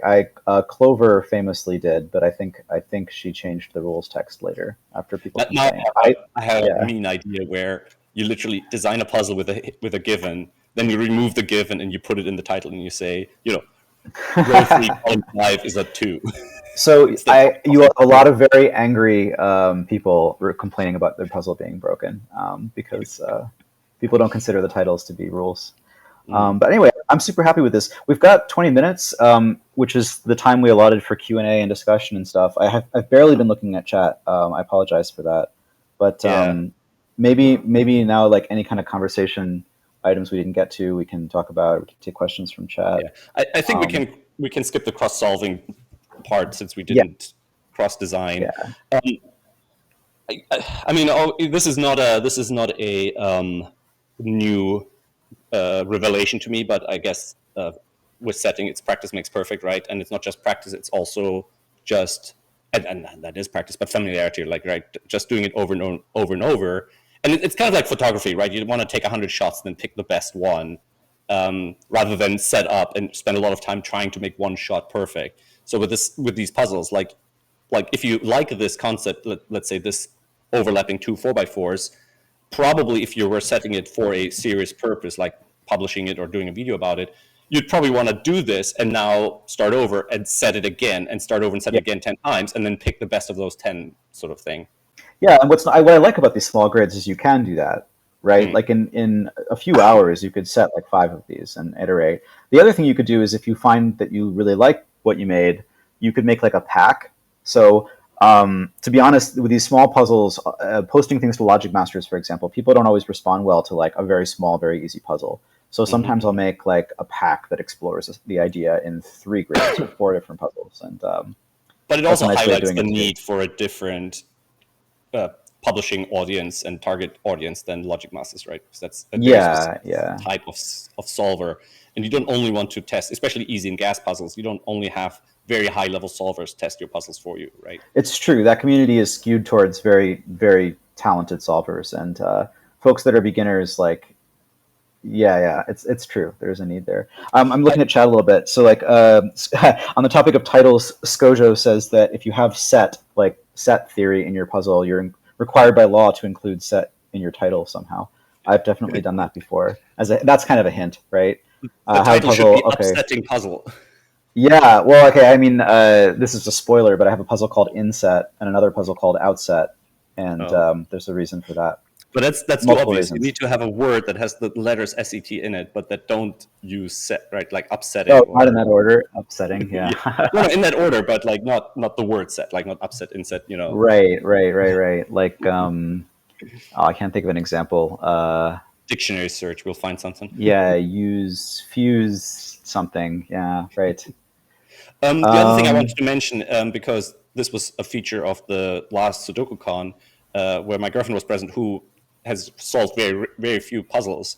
And we had this Sudoku setting session, and she set several puzzles that were good enough that people asked to solve them and enjoyed, and I solved them and enjoyed them. That's awesome, The process of setting small 4x4s at the con is absolutely amazing, and I hope people will get to experience that in Manchester in 2026 as well. I'm sure there'll be at least one puzzle setting event. I'm really looking forward to those kinds of events. Yeah, I'm sure and it's amazing how quickly you can go from I don't have an idea what's happening to 15 minutes later I've made 2 puzzles and they're actually kind of nice. So the SudokuCon account just said in chat, like, puzzles generate puzzles. Seeing this puzzles made me think about a similar puzzle where the arrow circles also function as different dots with cells on either side. Ooh, yeah, I love that. I've used like circles like this is the difference of these two, but then having it also be part of an arrow. Yeah, there's all kinds of ideas. I mean, and Demano made a really valuable point. We should talk about rules, writing rules, because we've completely skipped that. But it's really important that the rules be like clear, like concise and clear and unambiguous. So let me be a good doobie and actually write the rules for this puzzle, because it is weird shape, right? This grid. Yeah. So why don't I say, instead of just saying normal 4x4 Sudoku rules apply, which is obviously confusing, I could say like in each 4x4 grid, normal 4x4 Sudoku rules apply. Yeah. This is pretty good. It does assume people know what this means. The trick is also to like, you don't want to be over verbose, right? How to do it compactly. And in this case, for example, you could say, treat the grid as 2 overlapping 4x4s, and then normal 4x4 apply within each colored board, for example. But one of the goals I have for Sudokupad, one of the things I've been planning for a long time, is that you have two kinds of rules. You have the sort of everything is explicit and they're long and everything is explained clearly, and then you have these sort of like the pro rules, right, where it just says normal 4x4 apply, and you're expected to know that, or they are highlighted. You click on it and it expands and tells you what normal 4x4. Oh, that would be a very cool feature. Yeah, having like a short a rule summary Yeah. and a full rule set in Because if your rules Sudokupad. are too long, it'll put off beginners, right? Like if you're trying to write rules explicitly for people who don't know, if the rules are too long, they won't read them, right? And it's not as easy as just write really verbose, clear rules either, right? Because if they're too verbose, they have the opposite effect. Absolutely, it's a balancing act. You want to make them short enough to be manageable and explicit and unambiguous enough to be unambiguous. And an ongoing project amongst multiple tool creators is to say, okay, can we come up with standardized rule text so we don't have to rewrite them from scratch each time, right? And we can agree on what things mean and then define them in one place, and people can look up more detailed and maybe examples and pictures of Yeah, things I like think that. some kind of like standard. In fact, that's actually an interesting thing you could talk about with Srzemic, right? Is like I've got this element. Maybe it needs to be optional, right? But maybe because I've got white crop keys, I could click some button and add them to my rules. That would be kind of a cool feature. One of the reasons why I haven't done something like that so far is because I don't want to be the arbiter of what that rule text is. Like I don't I want to say 100% how agree. Yeah, letters are made, yeah, So I've been talking to the Clemson folks who are working Project 9x9 because I think it would be better to have an external, independent set of people work on writing a encyclopedia of puzzle rules, and then have the tool makers sort of adopt it or link to it or use it, right? Rather than us saying, well, this is called a X, right? This is called a killer cage or a German whisper line versus a whisper 5 or a whatever, right? And then there's obviously the conventions. There's people who are familiar. They know what a little killer is, and then others don't, right? And newcomers to the field, they need to learn that, or they suddenly encounter diagonal sum arrows. And there's like when fog was first introduced, we called it fog of war because it's an old video game terminology, but yep. the wording doesn't really make sense. And I just Yeah, internally it's use fairly fog. peaceful fog in most Yeah, cases. and I So, think so, things so like just that are coming from Demano, like Demano has this solution to that conundrum, right? So I've got it on my screen here. You can put like a little note that's like, yeah, these are standard, and then people yeah, who have done a million of them can skip the rest of it, and then people who haven't can read carefully yeah. through the And that's legalese. why I would technically like to support that, where you can literally write standard rules, and then as the Yeah, setter, you don't even have to do anything else. And then my system would say, oh, standard arrow rules becomes a little button that you can press, and it drops down the long yeah, form explanation of that's what that is. definitely sounds like a cool feature. Because it's a lot of work for setters, right? And doing all that writing and all that coming up with names and terminology takes away time from making more puzzles. Yep, yep.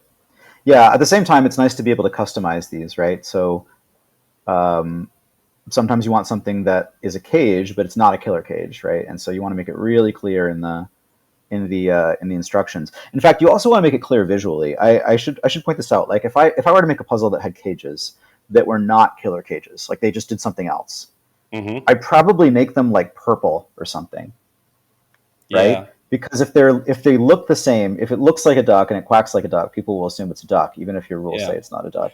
So For example, when like literally the first time I built like the initial version of Sudokupad internally, I had already that understanding that I have a set of different cage styles. So I have region cage styles, I have killer cage styles, and I have row column cage styles, which are invisible. But I've never actually exposed that feature to the API. So unfortunately, tool creators cannot say, "Oh, here are They can make lines with certain colors, but they can't say, "Oh, this is a cage with a dotted line instead of a dashed line," for example, right? Or yeah, have killer cages that overlap, where then one line is thicker or in a different color than the other, right? And these are features I definitely want to implement, and I think they would be really useful. yeah, those would be nice. I've definitely had to draw cages manually, like dash by dash with rectangles, So for some weird puzzles I've made that have like cages that do that something should be odd. so Like much. let's say they have diagonal lines or something. You can't use regular cages, so I've just drawn in like a million little dashes, and Oof. it's fine. It's not a very Yeah. common occurrence, but But it's not good, right? Because it also means the renderer does more work. It means there's more data to be stored, right? Like it has a knock-on effect on a bad experience. And then when you get to things like Sudokuvania, like very large puzzles, if you suddenly have a 10,000 by 10,000 cell puzzle where then every cage is made up of 100 little tiny elements where every element is a separate dash, then suddenly a phone will just blow up when it's trying to show that, right? yeah, So absolutely. there's an onus on me to improve that experience on the technical side and make it work better. I mean, I'm sure it can handle 100 rectangles, right? It's not gonna You'd be surprised crash. how quickly that adds up. Oh no, that's not a good thing. Yeah. I So recently here's an looking at, example. yeah, it's an 11-second render time for Sudokuvania under certain circumstances, like once it has Well, repeated its render. Sudokuvania, okay, but Sudokuvania is an extreme case. I mean, Yeah, it that's means if something you have an else. older device, a slower phone, then a smaller puzzle will have that same effect, right? So I want to Gotcha. I want to optimize the hard case because my computer is powerful, but it doesn't mean that everybody's is. And if you're opening it on a phone, Yeah, it doesn't take that much to I just wanted to show solve. this to you. These are not cages. Which puzzle is this? Oh yeah, because you want to diagonal dash lines. But you see, well, yeah, you see natively my Please don't implement diagonal dash lines. Like 2 people will use it ever. It's not going to be worth no your no time. But not diagonal dash lines, but any line should be stylable as dashes because right now there are certain style you can affect the thickness and the color, oh yes, but that there's would line actually be styles, right? So very you could helpful. literally just draw a line. Now you Yeah, probably that's can right now you can already make it happen because of the way it works because you can kind of inject raw CSS. So you can say, oh, add the line style property to this line and make it dashed, right? yep. And then it'll work better with certain other algorithms, like for example the outline algorithm, outline on elements and things like that, because doing it for that could cause Yeah. issues, right? Like you'd be amazed how quickly performance becomes a problem because browsers, the way they render SVGs is actually not very great. Oh, So interesting. having lots of small elements can actually cause a problem versus a single dashed line. That's good to But know. yeah, I these learned are something. sort of things I have to think and worry about sometimes. Awesome. Well, hey, we've got a couple minutes. Any questions from chat to either of us? We'd probably take at least 2. Yeah, do we have anybody recording questions? Because let me scroll up and see what we have. Generated puzzles. We have Skojo. I think we're also in a time where I think it's still nighttime in the US. Yes, it's quite late. Yeah, Brits are waking up. I'm here in Thailand, actually. I forgot to yeah. And mention. So Sunday it's morning is probably not a hot time for people to be hanging out. So probably the no, chat is a bit the quieter Sudoku now. folks will be up. Um, I'm looking back also. Okay, so people were talking about what they could see. My crop key is too high. Okay, that's I figured that out. Yeah. So just to mention it because I just see it in the chat. Yeah, we will have SudokuCon 2026 happening in Manchester at the studio from July 30th to August the 2nd. Yep. I'm definitely going to be there. It was an absolute amazing experience last year, so I hope I'll be able to see more of the European contingent this year in Manchester. It's a lot easier to get to from where I am than Yeah, I'm hoping to Boston. make it out too, though. It'll be a bit further for me, but very excited. So Put really in the excited to meet effort. people Come on. there. It'll be nice to I see should you. be able to. I should be able to come. I need to get plane tickets soon, actually. So Well, it'll be great to see all your faces.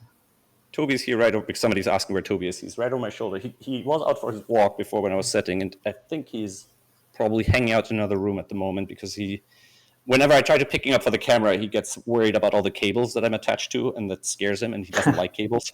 So he's like, no, my paws. I mean, that's fair. I also don't like giant bundles of cables. That stresses me out. So, but But I don't. yeah. Oh, 6:30 on the East Coast of North America. So yeah, thanks to the Americans and Canadians 6:30. that Yeah, stayed up. where are our Sudoku folks? Come on, get up. I think it's more likely that folks on the West Coast will still be awake at 3:30. So, or sorry, yeah, no, not 3:30. It's 5:30 East Coast, 2:30 West Coast. Yeah, there's some night owls up at 2:30 on the West Coast, I'm sure. Toby's here. Hey, Toby. Yeah, I don't want to pick him up because he doesn't like the cables. I don't know. Can I? I don't think I can bring him on camera easily. It'll be a little bit. Toby. Come here. Oh. Wait. I need to do something here. This is going to tear down the curtain. Hey, Toby. Hey, Toby. aw, Toby, look at the camera. Oh yeah. Greta is waving a frisbee near the camera. That's the only way to get his attention. All right. You want the frisbee? Want it? Oh, he's a good boy. Take the frisbee. Good boy. Good boy. Where are you gonna go with the frisbee? Want to go on the couch? Want to go up? Yep. You want to go up on the couch? No. He's looking at me. He's like, okay, are you gonna come and play or not? Soon, Toby. Soon. yeah, 3 minutes and 3 minutes. Yeah. He's It's actually a bit Aw, interesting because he has really learned what I say when I finish a stream or a video call. It's like even before I hang up Zoom or something, he's already there looking at me. He's like, okay, it's time for a Yep. catch up, Yep. because he knows what people Definitely. say at the end of streams and such. Well, there's requests for Toby to join at the con, but it's tough traveling with Yeah, dogs, it's so a bit tricky. that's very Yeah, tough. Very because tough. like he has traveled. He hasn't been to the UK. He's actually from Wales. He was born in Wales. But because it's outside the EU, it's a bit more difficult and it's a bit tough on him. And he's not a young pup anymore. So we're trying to keep the traveling to a minimum. And we usually try to go by ferry and by car and see what we can Well, it must have reach. been so hard for you having to give commands in Welsh to the dog. That sounds like a difficult Thankfully, he time. came here quite young, and he was sort of pre-trained. When by the time we adopted him, he was already the bestest boy, and absolutely, he's teaching us. We don't really we just talk to him, and he understands what we're saying. It's Awesome. Well, I think we made up time for like one more short question, and then we're gonna call it a wrap. Anything else from chat people want to know about puzzle setting or about Sudokupad I have a or? question for Oh you. yeah, okay, yeah, sure. Other than just setting puzzles, what else do you think I should do? Because obviously, I have some potential to ask other people for help to teach me. But what do you think should be, like, from where I am right now, from my kind of lackluster understanding? Where do you think my next step should be? Should I look into just familiarity with lots of constraints, or should I talk to specific people about specific ideas? What would you Yeah, suggest? I'd say solve puzzles, right, that you enjoy, and learn about different. You can learn about different constraints by solving puzzles, right? And just try to have to Mm. find the ones that are in your difficulty range, using different kinds I of mean, I do constraints, solve different a kinds of lot, right? ideas. I solve Nice. Okay. many puzzles every day. That's kind of what I do. But Awesome. Okay. um, So you've I got that also checked limit off. Yeah. I'm a bit limited to solving the puzzles I enjoy, which are easier puzzles, which means I'm not learning the That's harder okay. puzzles, which means I don't get to enjoy the harder puzzles. So maybe getting some advice on solving. Maybe I should talk to some people to teach me better solving. Is that maybe something I should Yeah, do? or you could watch solve videos. There's also a lot of people on Twitch. I mean, we're on Twitch now, right? Lots of folks in chat have Twitch channels, and they solve puzzles and sometimes even set puzzles live on Twitch. There's a whole community. That's a really great way to learn both like solving techniques and setting techniques and making friends. So totally join us for that. I see a lot of names in chat have their own Twitch channels. Yeah, And then maybe I also should just do a. practice setting puzzles, right? And find out what works and what doesn't work, and you'll get ideas both from solving other people's puzzles and from just messing around in Sudoku Maker or your favorite setting software, and then also get feedback. So like make a puzzle, maybe 6x6 or even a 9x9, and post it around, like share it around with friends, That's and scary. yeah, right. And but it's just in testing. You don't have to publish it on Yeah. Logic Masters or anything like that. Just But maybe share I it could around do it. informally and ask for feedback. Maybe Yeah, I could do a tour and visit a new Twitch channel every week, and then each week I love that. Yeah. solve and or set with somebody else. Somebody was asking about double-digit numbers. That's one of the big embarrassments of mine because Mark Techfen actually implemented double-digit numbers as a patch into Sudokupad a long time ago, and it just basically now it needs finding, but at the time it really just needed testing and polishing, and now it needs finding and then updating. But it is something that's definitely possible. The tricky bit about a lot of features in Sudokupad nowadays is not so much making it possible at all, but making them really, really good. And double-digit numbers, the problem is on mobile devices how to The kind of interface. Yeah. make the interface exactly. So yes, it's one of those things that I might enable for advanced solvers on desktop, and then mobile people are going to struggle a little bit. But that's one of the reasons why some features which are technically possible and have already been implemented aren't generally available, just because I Entering a 1-2 pair and entering a 12 are going to be so difficult yeah, for people to tell apart yeah. if it's not So done perfectly. Yeah. So just like we have the multiple color palettes, there might be a way of saying, because double digits is generally not really about arbitrary double digits, but more about larger puzzles, right? Like a 12 by 12 or 6 by 16. So it might be possible to literally have 2 pages of digits where one is the individual digits, one is the tens, and then the third page is the 20s, right? And that'll get you up to 29 by 29. And that might be all you need for most kinds of multi-digit puzzles, right? Yeah, absolutely. But these are the sort of things I need to consider to say, okay, do I want to put an on-screen keyboard? Like that's the same with letters. Do I want to put an on-screen keyboard on a mobile device to make 26 letters easy? And I've been Yeah, going the back and forth interface on is the that for challenge years. for sure. Yeah. Well, hey, that's our time. I don't want to go too far over, but it's been really fun hanging out with you, Sven, and with chat. And Yeah, the time hopefully, I know flew by. I know we It's didn't amazing. it flew by. Yeah, I don't know. We didn't get to set a lot of puzzles, but I guess we set like at least 3. We set 3. That's not Yeah, and it bad was in for depth. us. Like I really learned something about Sudoku Maker, which I wasn't familiar with before. So I'm really grateful for that. Yeah, and you can see my white my hack here with the white lines, right? As I highlight Yeah, the yeah, that's cells. how I always tell. Um, I love crazy stuff like that looks like this, and I will say it is really nice that even though Sudokupad I don't know if it was exactly designed for this kind of weirdness, it supports it, right? There's ways to make it work, and I really do appreciate that because I've done some strange stuff, and it was always fun to figure out how to make it work, and then that it does Yeah. work, and it looks so clean That in the is end. So also a bit of a conflict. It's always been because Sudokupad is a bit like it was supposed to support pencil and paper, right? Like anything you can do with a couple of colored pens and a that's piece of very paper. ambitious. That's very ambitious. Well, Yeah. no, because that's like it's just Microsoft Paint can do that, right? But it also means that Sudokupad often doesn't understand the puzzles as well as people expect. Like that's why the conflict checkers are a bit So there's Yeah. a struggle between how creative the puzzle can be and how well the software supports the solving itself, and it's like a very fine line that I have Yeah. to walk because I don't want to make puzzles impossible, but I also want to make the You experience make better. a good point. I'm going to do all my solving in Microsoft Paint from now on, and so I'll let you know how that goes. But yeah, we're a couple minutes over. Let's call it. And yeah, thanks Thank you so everybody much for for your tuning time, in, and enjoy and thanks for the the audience next for hanging one. out with us. Yeah, thanks all.